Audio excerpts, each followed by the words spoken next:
So I watched the new Superman movie twice, actually, and I genuinely had a really good time with it.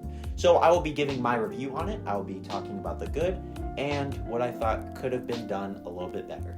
And don't forget to...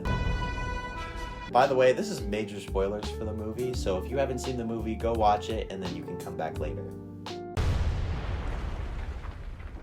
One thing that I did appreciate about the film was the amount of text that was in the beginning to show a certain amount of context for the established universe. I was a little bit iffy at first about having an established universe, but I think that it makes sense within the context of the DCU because people have seen Superman's origin a billion times and there wasn't really a need to show it again. But I think that it would have been nice if they did, but I think that they made the right call. This movie is very colorful. It's very comic booky. It definitely felt like a breath of fresh air after having years and years of dark and gritty action heroes. I also like the amount of references that the movie had to different iterations of Superman. It definitely felt like an homage to Christopher Reeve, in my opinion. I also like the little gag that Perry White and Jimmy Olsen had whenever Perry was telling him to not call me Chief. It definitely took me back to George Reeves' Superman, and yes, I did watch that whole show, unfortunately. But overall, I thought that the cameos were really good. I liked Peacemaker, Supergirl, Sean Gunn, Christopher Reeve's son. That was definitely a surprise. I didn't realize that until later. I think that everyone can agree that the best parts of this movie were David Cornsweet's Superman and Nicholas Holt's Lex Luthor. I feel like that their rivalry against each other was so strong, but also really funny. Having Lex have an army of monkeys just clowning on Superman online was something that I definitely did not expect to happen, but it was so funny. Lex was definitely the #1 hater in this movie. Bro literally created an entire multiple-year-long war just so he had an excuse to fight Superman.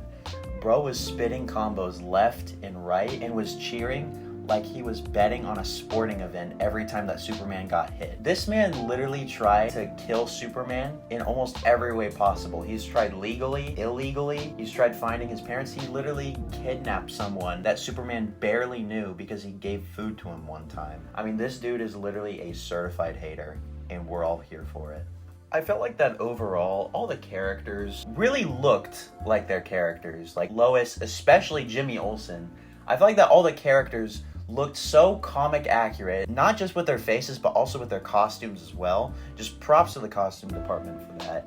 One thing that this movie really shows is how much David Cornsweet is Superman. He definitely acts like Superman. I think that he still has more movies to go. He still has more stuff that he needs to learn, but I think that he does have the potential to be the best Superman ever.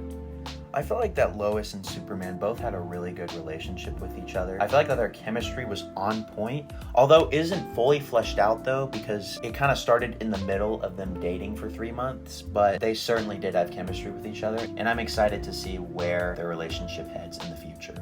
I also did like the political aspect in the movie about Superman trying to stop a war where he doesn't necessarily have the rights to do so, but he still does it because he is good and he's just trying to save as many lives as possible, not trying to represent the United States or anything but himself. I thought that they did a wonderful job with Mr. Terrific. His action scene was actually peak. It was so fun to watch and I loved the soundtrack of it all. He was definitely the spotlight in the Justice Gang, and I'm really excited to see more of him in the DCU. I also thought that Guy did a pretty good job. I thought that he was very comic accurate, and especially with his mannerisms and stuff, he definitely acts like Guy Gardner. I also thought that Hawkgirl did alright in the DCU. She didn't really have that much to do, but I appreciated her character. I thought it was really fun how she kind of parallels to Hawkman from the DCEU, where he's like, "Heroes don't kill people." And then she's like, "Nah, I'ma do my own thing." Jimmy literally pulling every single woman in that movie was something that I definitely didn't expect, but it was really fun to watch.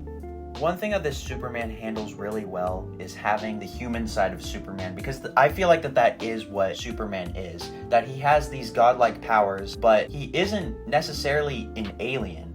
Like, sure, he was born on a different planet, but he was raised on Earth for literally almost all of his life, which I think that's really good that he represents the good of humanity.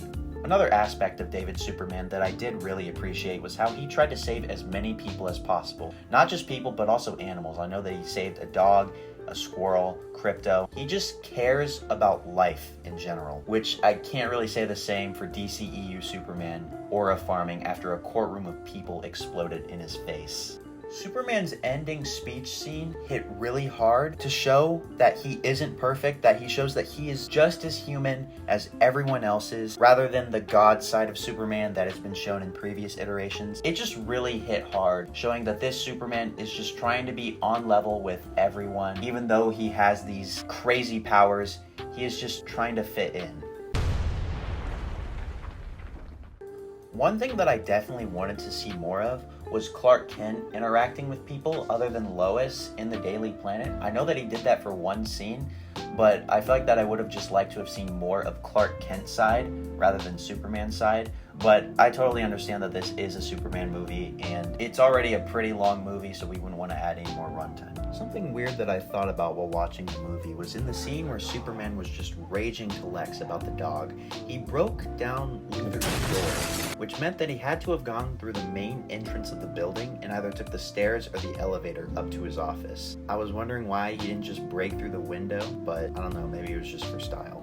When Lex throws Superman into prison, I was wondering why he didn't use Ultraman to be a Bizarro and pretend to be Superman, to just cause havoc around the city that would ruin his reputation even more. A nitpick that I really had at the beginning of the movie is whenever James Gunn in DC just calls every single superpowered person a metahuman. To me, it seems like that metahumans are people who get their powers from an external force, like the Flash. As stated previously, I do like the tone of the movie, but I felt like that there were too many funny characters in it. I felt like that everyone in the movie was cracking one-liners and jokes, and there really needed to be a variety of, having a really funny character and a really serious character. I know that everyone praises David's Superman for trying to save as many people as possible, but I think that some people forget that he kind of did indirectly kill Ultraman by sending him into the black hole. He knew that the black hole was probably going to kill them, but he still sent the clone there anyway. I know that one of the main problems with having an already existed cinematic universe is trying to include all these amounts of characters, and they were good characters in Superman, but I feel like that there were too many of them. I mean, we had so many different characters in this movie. We had Superman and Lois, obviously, and then we had Jimmy rolling in there, Otis, we had Lex, we had Lex's girlfriend, who I forgot her actually just a clone of Superman. We had the Justice Gang, including Don't call me Steve. I just felt like that there were all these characters that I felt like should have definitely been sidelined to have more room for Superman and Lois and Lex. I felt like that Superman and Lois specifically were really sidelined during the middle part of the movie, and especially Lois at the end. Because we had, for example, Jimmy doing more investigative work than Lois did, and it just didn't really make sense to me. Along with the amount of different characters in the movie, I felt like that there were so many different subplots going on that kind of took a toll on the pacing. I know that the movie's already kind of long, but I felt like if there was at least 30 more minutes in the movie, it could have definitely fleshed out some of these characters and plot lines. Superman could have definitely used his X-ray vision against Ultraman to find out who he is, but I get it that it was meant to be a giant surprise and shocker. So during the fight between Superman, Ultraman, and the Engineer, I noticed that Mr. Terrific got up as they were fighting in the football field. So where was he like the entire final fight? He showed up at the end being like, "Yo, what you doing?" Like, bro was doing nothing. Overall, I give the movie a solid 8 or 8.5 out of 10, and I gotta say, it's pretty fantastic.